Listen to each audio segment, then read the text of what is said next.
And talking of diplomacy, or the end of it now, thanks to China's wolf warriors. Who are they? Your everyday diplomats. Adults who, instead of fostering dialogue, have turned into megaphones for Chinese narrative. These diplomats are ensuring that China's will is enforced across the world. They're spreading hoaxes, attacking anybody who questions them. Tonight, we've decided to name and shame these so-called wolf warriors.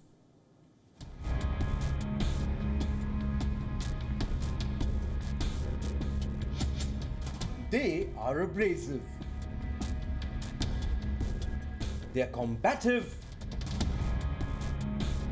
They are fueling propaganda. And they have done away with diplomacy. From Asia to Europe, from Australia to Africa, China's representatives have set off diplomatic firestorms. They have replaced courtesy with coercion. These diplomats belong to a new generation of wolf warriors.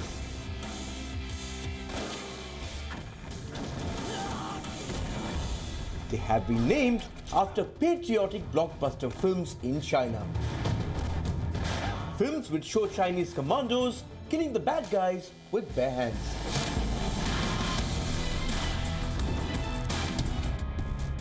In reality, Chinese diplomats are anything but diplomatic. Zhao Lijian, a young foreign affairs spokesperson, is the quintessential wolf warrior. With over 600,000 followers on Twitter, Zhao Lijian knows how to exploit his audience. He tweets consistently, peddles lies relentlessly, backtracks repeatedly, and will block you when confronted. The question I raised on my personal Twitter account was only a response to the stigmatization of China by some US politicians. Chinese diplomats across the world are following in the footsteps of this pioneer.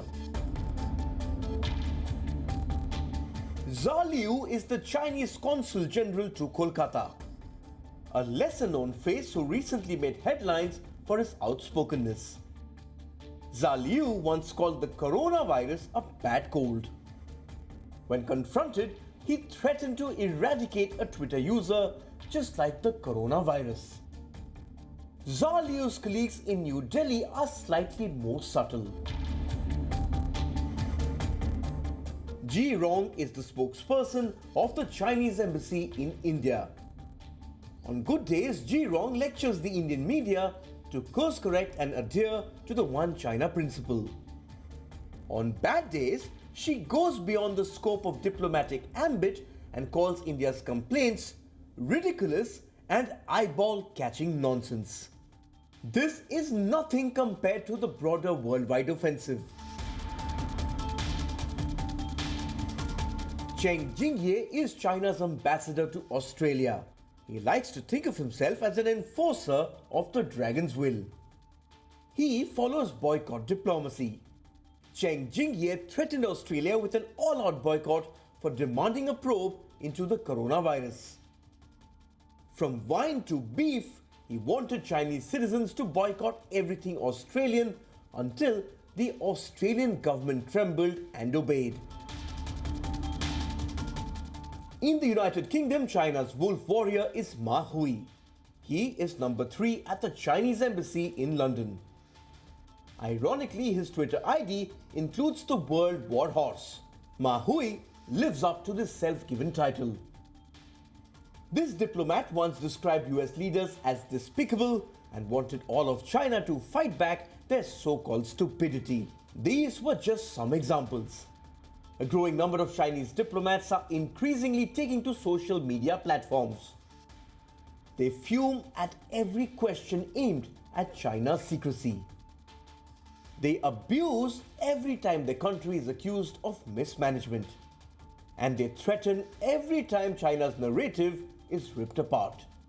This is China's new army of tough-talking diplomats. An army of wolf warriors. Bureau Report WION World is One.